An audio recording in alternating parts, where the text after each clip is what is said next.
It's a pleasure to meet you here. Thank you for receiving me, and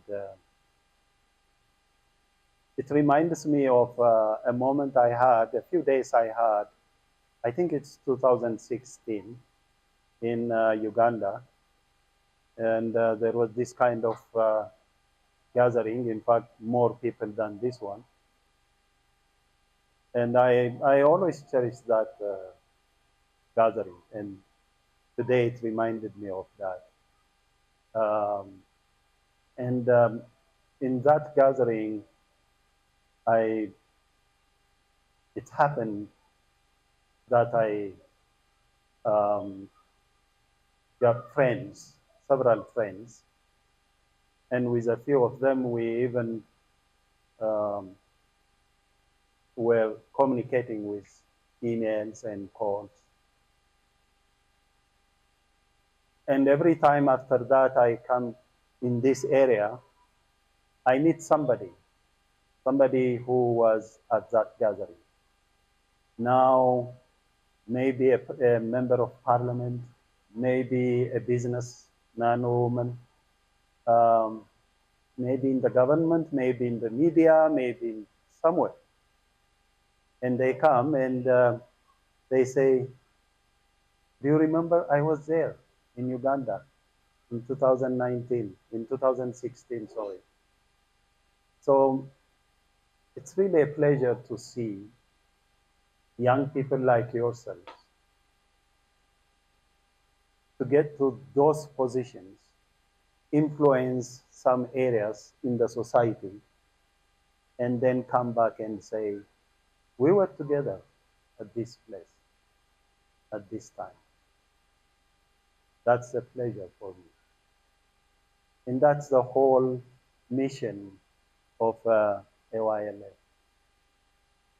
And I believe after a few years, maybe after most of you graduated from the university and get into different areas of the society, in government, in business, in different areas, um, and um, and meet with us and say, "Oh, we were there in this place at this time."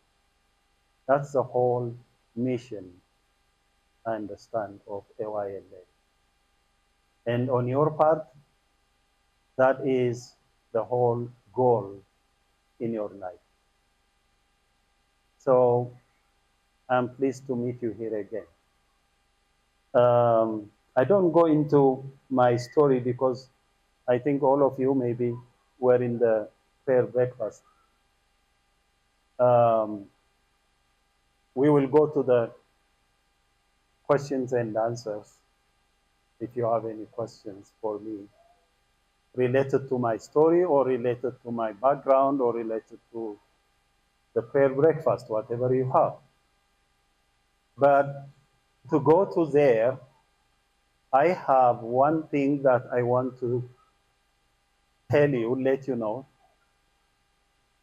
so that you will go back with this message, with the thing that I'm going to tell you, and start researching, reading, meditating, and most importantly, praying. And that is this. Some years ago, while I was studying the Bible, I found out three things, three principles, I call them principles, of life.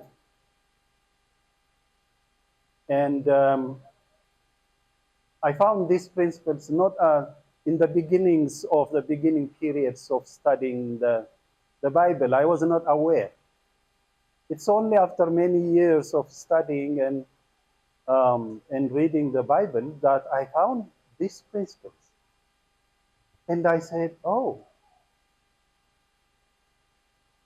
where were they, these things? Because I believe these principles are given for us from the Bible, and they are the foundations, in my opinion, of our lives. especially for you young people. It's a, it's a direction for your life. So here are those three things.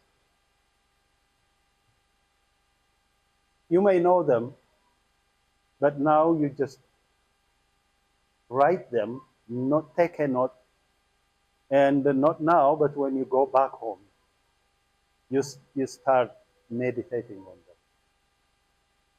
The first one is on Ephesians, the book of Ephesians, chapter 4, um, verse 1. And it says this: live a life worthy of your calling. Live a life worthy of your calling. The second one is from Philippians, the book of Philippians, chapter 1, verse 27. And it says, live a life worthy of the gospel. Live a life worthy of the gospel. The third one is from Colossians chapter 1, verse 10. And it says, walk in a manner, walk in a manner worthy of the Lord. I was stunned when I came to understand or knew or notice what these principles are and what it means. I went on to meditating, praying, and also went on to the different um, people's writings regarding these three things and so on. I don't want to go into them now. That is your homework. But I am sure these three principles will take you all the way until you go and meet Jesus.